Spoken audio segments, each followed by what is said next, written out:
Protestantes mortos na França.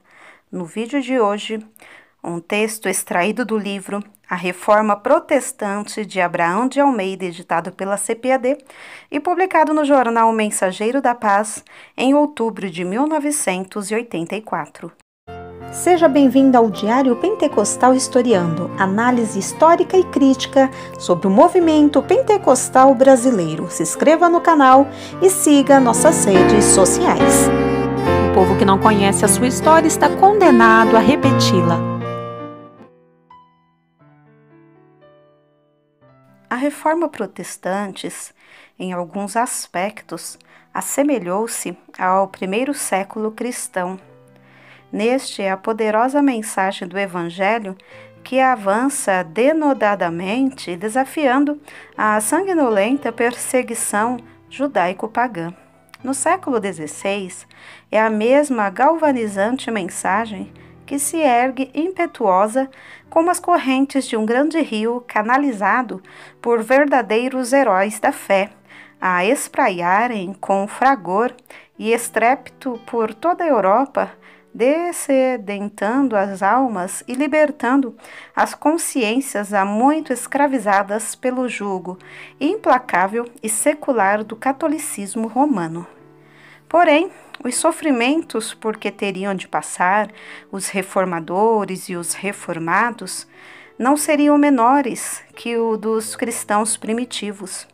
A Igreja Romana, já embriagada do sangue dos mártires, mais uma vez propusera-se a exterminar os hereges, servindo-se do apoio de imperadores e seus exércitos. Por quase toda a Europa, onde chegavam os reformistas, a oposição logo se fazia sentir. Assim foi na Alemanha, na Suíça, na França e na Inglaterra. Em algumas dessas nações, conforme já vimos, a reforma venceu heroicamente as primeiras dificuldades e cedo ganhou a simpatia e a confiança do povo e do governo. Na França, entretanto, nação de que iremos nos ocupar agora mais demoradamente, os protestantes foram alvo das mais bárbaras perseguições e das maiores traições de que se tem memória. A isso se deve a política instável dos reis franceses daquela época e, principalmente, a Concordata de 1516, estabelecida entre Francisco I e o Papado, e que unia intimamente os dois poderes.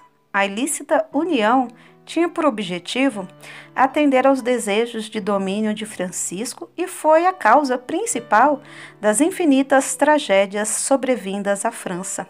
Graças aos sermões reformistas de Brinsonnet e Meaux e aos trabalhos de Etaples, Guilherme Farel e Lever, a reforma alcançava rápida aceitação em todo o país.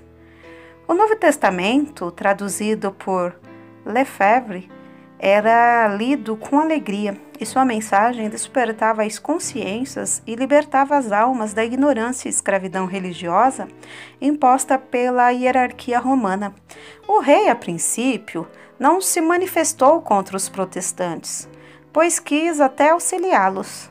Contudo, sua aliança com o papado levou-a a mudar de ideia e a permitir sangrentas perseguições, como a matança dos valdenses da Durance, resultando na destruição de 22 cidades e aldeias, na morte de 4.000 pessoas, no envio de 700 prisioneiros para as galés e nos morticínios de Amboise e Vasse, testemunhos do ódio antiprotestante extravasado das autoridades civis e católicas. Mas a heróica Igreja de Cristo, apesar das perseguições, crescia e se fortalecia, chegando mesmo a ter uma organização perfeita com as congregações locais, servidas por presbíteros e diáconos, com pastores eleitos pelo povo, com constituição e confissão de fé, tudo segundo o modelo de Genebra. A Igreja Romana, entretanto, ela não se achava satisfeita e não cessava de instigar Carlos IX contra os huguenotes, nome pelo qual começaram a ser conhecidos os protestantes depois do morticínio de Amboise. Os resultados das sangrentas batalhas travadas entre os protestantes e o partido papal, este último chefiado pelos Guises e por Catarina de Médici, mãe de Carlos IX e sobrinha do Papa Clemente VII, não estavam sendo inteiramente satisfatórios à Igreja Romana, apesar de encherem de sangue e luto o solo francês. Alguma coisa mais séria deveria ser levada a efeito com o fim de extirpar a heresia. A noite de São Bartolomeu. A situação dos huguenotes estava cada vez mais delicada, pois a intolerância religiosa da Igreja ameaçava sufocar de uma só vez a obra evangélica em toda a França. Miguel Guisteri, que subiu ao trono papal em 1566 com o nome de Pio V, não cessava de forçar Carlos IX a acabar com os protestantes franceses. Filipe II, da Espanha, ameaçava invadir a França caso não fossem destruídos os hereges. Os padres pregavam sem descanso a morte dos calvinistas e um diabólico plano estava sendo assentado no espírito de Catarina de Médici, dos Guises e de Pio V. Os sanguinolentos inimigos da reforma iriam encontrar em breve ocasião propícia para pôr em prática o seu nefando plano. De um interesse artigo acerca da noite de São Bartolomeu, no ano de 1572, transcrevemos o seguinte: o Tratado de Paz, assinado a 8 de agosto de 1570, em Saint-Germain-en-Laye, pusera fim à Terceira Guerra Religiosa. Os principais chefes protestantes, que eram Joana d'Albert, Rainha de Navarra, Henrique de Bourbon, Henrique de Condé, o almirante Coligny e etc., tinham se retirado para Rochela e para as suas províncias, portanto fora do alcance dos seus inimigos, o que não convinha a estes. Assentou-se então o casamento de Margarida de Valois, a irmã de Carlos IX, com Henrique de Bearn, chefe da Casa de Navarra. Esse consórcio, julgavam os protestantes, garantiu uma paz duradoura entre as duas religiões. O próprio Coligny, sábio e experimentado como era, deixou-se iludir. Joana d'Albert, a piedosa rainha, pressentindo talvez a tragédia, opusera-se a princípio a essa aliança real, brilhantíssima, aliás, para sua casa. Concordando, afinal, pusera-se em maio de 1572 a caminho de Paris. A corte francesa recebeu-a com festas e fingindo carinho. No dia 4 de junho, Joana adoecia e no dia 9 falecia de estranha moléstia, envenenada, ao que se diz, por ordem de Catarina de Médici, hábil manipuladora de veneno e ciência a que sua família era muito dada. Coligny chegou a Paris em julho. O casamento de Margarida com Henrique, que, por morte de sua valorosa mãe, tomara o título de rei de Navarra, realizou-se no dia 18 de agosto. 4 dias de jogos e esplêndidos festins seguiram-se às bodas reais. No dia 22, uma sexta-feira, Coligny é vítima de um covarde atentado a mando de Catarina e do Duque de Guise, recebendo 2 ferimentos. O sábado foi todo empregado em preparativos. Os assassinos tomavam as últimas disposições para surpreenderem os incautos protestantes que confiavam na sinceridade do rei. Os algozes deviam ter uma cruz no chapéu e um laço da mesma cor no braço. As casas das vítimas foram marcadas com uma cruz branca. É madrugada de domingo, 24 de agosto de 1572. Nas janelas escuras do Louvre, Catarina de Médici, Carlos IX e o Duque de Hainaut, a mãe e os filhos debruçaram-se ansiosos e anelantes, como aves de rapina à espreita de vítimas indefesas. Nas ruas silenciosas e sombrias, grupos de homens tomam posições, Rumores de vozes abafadas, tinido de armas. Os assassinos estão prontos e esperam o sinal. E o sinal veio. De súbito, entre 2 e 3 horas, um sinistro clangor rompe angustioso e silencioso. É o sino da grande igreja de Saint-Germain-en-Laye que dá o sinal de matança. Logo, todos os sinos de Paris tocam a rebate. Nas ruas começa a carnificina. Os duques de Guise, de Aumale e de Angoulême, com 300 de soldados, atiram-se ao palácio de Gasparo de Coligny, que é uma das primeiras vítimas. Seu cadáver é atirado ao pátio, aos pés do duque de Guise, que enfim triunfa. Contempla ele agora o corpo exangue daquele implícito e nobre soldado que tantas vezes o enfrentara vitoriosamente nos campos de batalha. Seu pé, num gesto digno de covarde que a história registrou, fere a cabeça lívida do cadáver. Afirma-se que a cabeça do almirante foi enviada para Roma, onde foi recebida com certa alegria pelo Papa Gregório XIII, que sucedeu a Pio V, falecido a 10 de maio de 1572, sem ver o resultado de suas terríveis maquinações.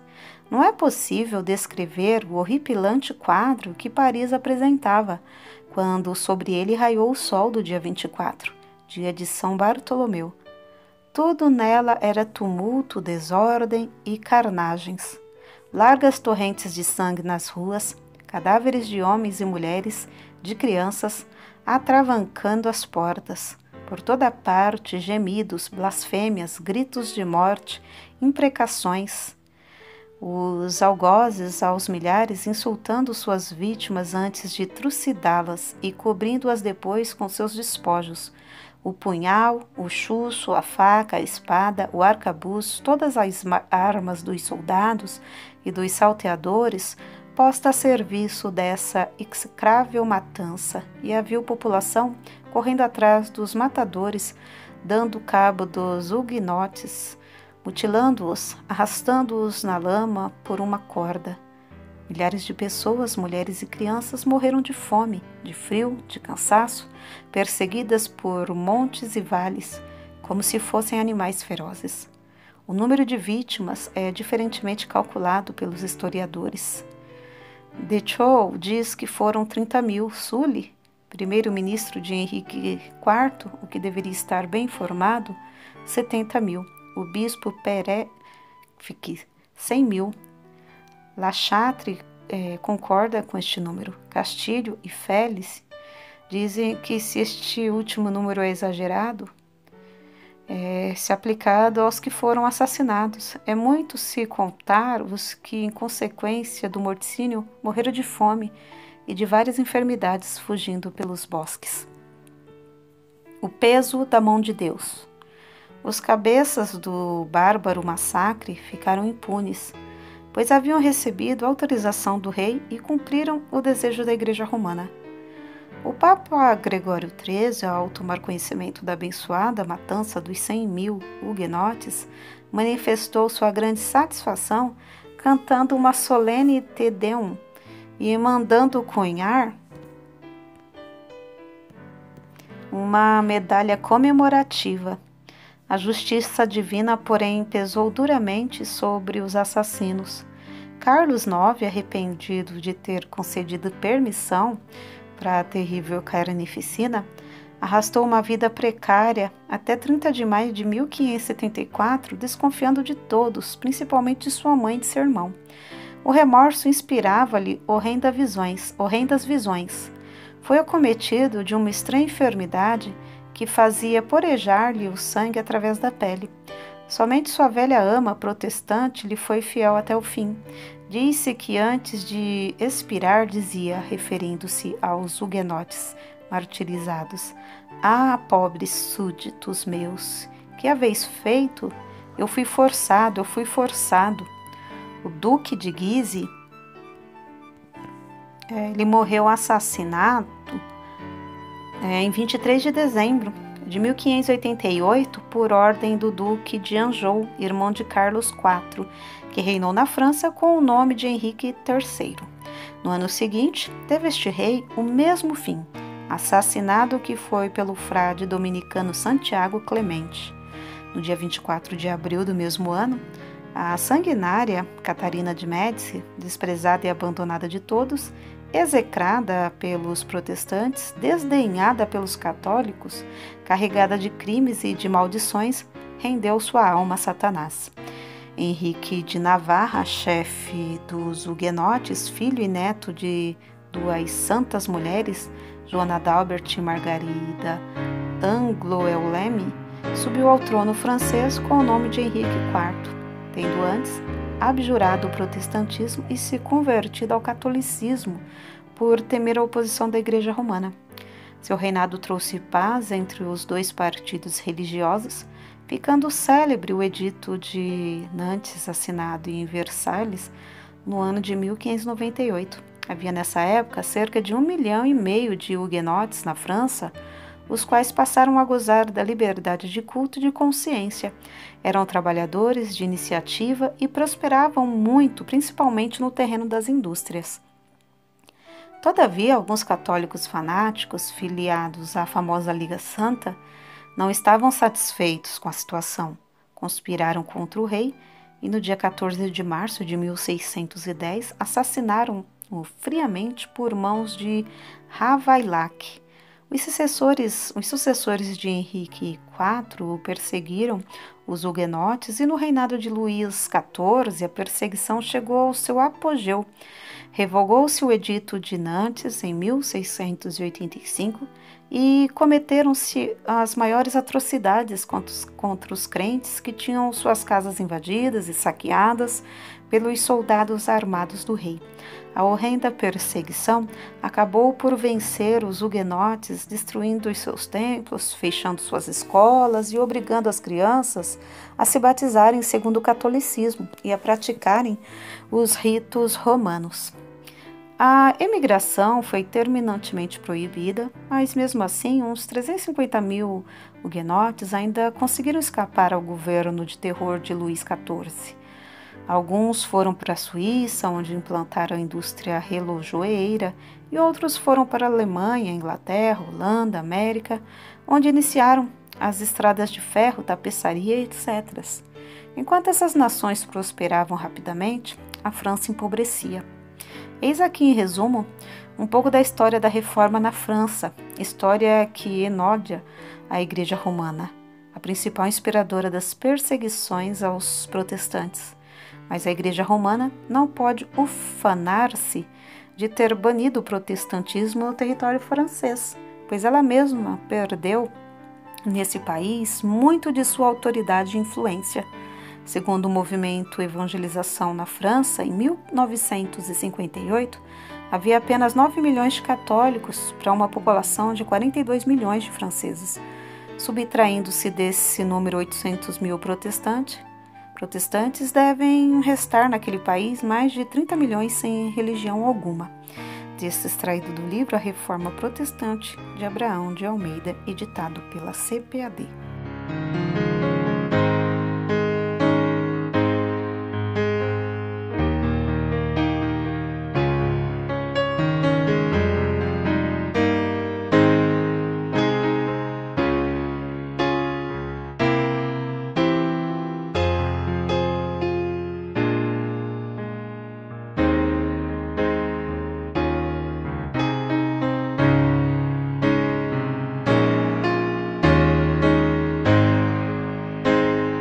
Porque nada podemos contra a verdade, senão pela verdade. Segunda carta aos Coríntios 13:8. Se você gostou do conteúdo deste vídeo, se inscreva no canal, deixe o seu joinha, compartilhe e ative o sininho para receber do YouTube as notificações dos novos vídeos.